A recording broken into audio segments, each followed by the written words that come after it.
4th of July has always been a big deal in our family. My parents host a cookout. My cousins come in from out of state, and once it gets dark, we light up the backyard with fireworks. This past summer felt even bigger.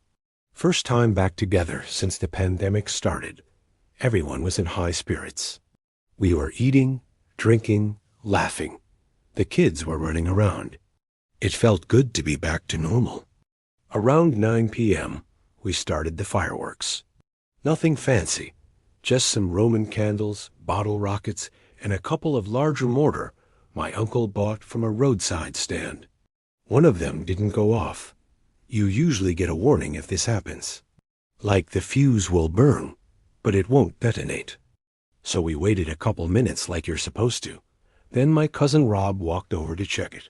He tapped it with a stick, then shrugged and said it was a dud. He dragged it into the gravel area by the shed to cool off. It was half buried and still pointing upward. Nobody thought twice about it. We moved on, lit the rest, and the show went off without a hitch. We even joked about the dud being a patriotic letdown. Everyone started clearing out around midnight. I helped bag up trash, then went inside and passed out on the couch. My parents were upstairs. I remember the TV was still on reruns of some fireworks show from D.C. That's when I heard it, a massive boom from outside, loud enough to shake the windows. At first I thought somebody lit a leftover firework late, but then I smelled smoke. Real smoke. I ran outside. The side of the shed was on fire, flames licking up toward the back fence. My dad came running down with a fire extinguisher, and I grabbed the hose. It took a few minutes, but we got it under control. That's when I realized it wasn't just the shed that had burned. The lawn had scorched in a pattern, a long blackened line that started from the woods behind our house and ended right at the dud fireworks base. It wasn't random. Someone had poured gasoline. You could see the glistening trail where it hadn't fully burned. I followed it with a flashlight and found a plastic jug tossed into the bushes. Still smelled like fuel. That's when it clicked. The firework didn't detonate by accident. Someone had used it as a fuse. The police showed up about 20 minutes later. I told them everything, showed them the jug, the trail, the remains of the firework. They took samples, asked a few questions, and told us they'd look into it. But then one of the officers came back and asked something strange. Had we noticed anyone watching the house that night? I said no, but then my mom remembered seeing someone out near the tree line before sunset. A tall guy in a hoodie, just standing there. She thought it was one of the neighbor's kids. We don't have any neighbors in that direction. The next morning, I checked the backyard camera. It only triggers when someone walks up close, but around 1:53 a.m., right before the fire, it caught something, a flash of motion near the shed. A figure walking out of frame just as the firework went off. They had lit the trail and walked away. The footage wasn't clear enough for a face. Just a silhouette, long legs, tall, slow-moving. No one recognized them. The worst part, a few nights later, we found something left on the fence where the gasoline trail had ended. A burnt American flag stuck through the top of the wood and written in marker on the corner. Next year, no duds. Me and 3 friends, Kyle, Jasmine, and Drew, decided to spend the 4th of July weekend camping in Pine Hollow National Forest. We found a remote site up a dirt trail. The drive to get there was long and bumpy, but it was perfect. No crowds, no fireworks, just a campfire and the sound of crickets. We set up tents, grilled hot dogs, and spent the first night trading ghost stories under the stars. We had no idea that by the second night we'd be living one. Around sunset on July, a park ranger showed up at our campsite. He was tall, maybe mid-50s, with a thick mustache and an old-fashioned ranger hat. Said his name was Officer Brandt. He told us there had been a bear sighting near our trail, and warned us to stay inside our tents that night. No wandering, no late-night fires. He seemed serious but polite. We nodded, thanked him, and watched him hike back down the path. We didn't think to question it. That night everything felt a little off. We kept the fire low and went to our tents early. Around 1 a.m., I woke up to faint rustling outside, then a soft scraping noise, like something brushing against nylon. I thought it was the wind. Then I heard it, someone tapping lightly on our tent pole. Tap, tap, then silence. I whispered to Kyle in the other tent, but he didn't answer. I lay there holding my breath, listening. Whoever was out there was circling the tents, slow and steady, step by step. In the morning, I asked everyone if they'd heard anything. Jasmine looked pale and said she'd seen someone outside her tent around 2 a.m., just a shadow. She didn't want to unzip it. Drew thought it was the ranger checking in. But then we noticed our car had been messed with. The driver's door was cracked open, and there were scratches on the handle like someone had tried forcing it. Nothing was stolen. But the weirdest part? A line of smooth footprints in the dirt, barefoot.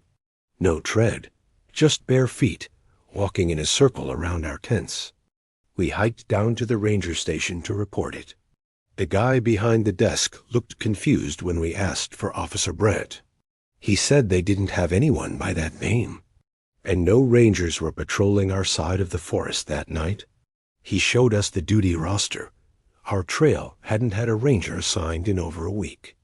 We told him about the bear warning, the footprints, the tapping.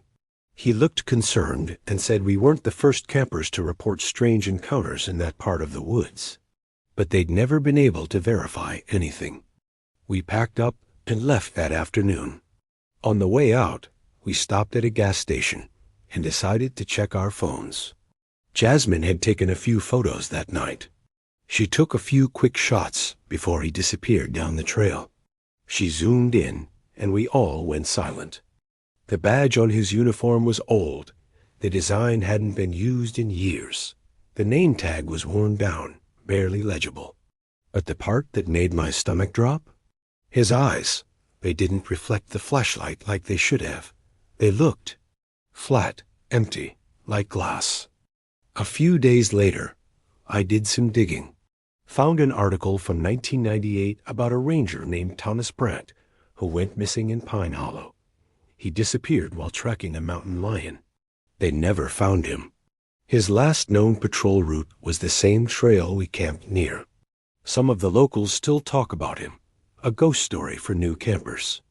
But the park never acknowledged it officially. I emailed the ranger station and attached one of the photos. The response came 2 days later. One line. That man hasn't worked here in 25 years. Don't go back. It was supposed to be the perfect 4th of July. Jess and I had planned it for weeks. Fireworks by the lake, food trucks, and music. The kind of small-town festival where nothing bad ever happens. We drove up that afternoon, parked near the dock, and spent the evening walking hand in hand through the crowd. Everything felt normal, happy, until the fireworks ended and she was gone. At first, I thought she'd just gone to the restroom or to grab us more lemonade. But 20 minutes passed, then 30. I started texting her, calling her. Nothing. I walked the entire length of the park, checked every vendor, asked people nearby. No one had seen her. I even checked the first aid tent in case she'd fainted or something. No trace. It was like she had vanished into thin air in the middle of a crowd of thousands. I flagged down a security guard and filed a missing person report right then and there. The police showed up about an hour later, and I walked them through the timeline. The last time I saw her, she was standing right next to me during the finale. I showed them the photo I took, the last one on my phone. It was a selfie. The weird part, Jess wasn't in it. Just me in a sea of blurry lights. But I swear she had been right beside me when I took it. The next morning I posted on social media, hoping someone might have seen something. A few people said they remembered her at the cotton candy stand sitting on the dock, but nobody saw her leave. I went back through all the photos I'd taken that day. In every single one where she should have been, she wasn't. Empty space next to me, or a shadow where she stood. It was like she'd been erased. Like she was never there. I called her parents. They were panicked. Told me she hadn't come home. I drove to her apartment. Her car was still in the driveway. Inside, everything was untouched. Her phone charger plugged in, mail on the counter. But her phone? Gone. I tried calling again, straight to voicemail. That's when I noticed something strange on the kitchen table. A brochure from the Lake Festival. Only it wasn't the one from this year. It was dated 2012. I looked it up. 10 years ago, a girl went missing from the same festival, almost the exact spot near the docks. Same age, similar build. The case went cold. The only clue, a blurry photo from someone's phone showing her standing next to a man. That man looked a lot like me. Same build, same profile, same dark hoodie I wore last night, but it wasn't me. That photo was taken a decade before I'd ever been to that town. I went to the police with everything. The photo, the brochure, the old case. They listened, but the more I talked, the more their expressions changed. Like they didn't believe me, or worse, like they thought I was involved. They said they'd look into it and told me not to leave town. I haven't. It's been a week and Jess is still gone. I know what I saw. I know she was there.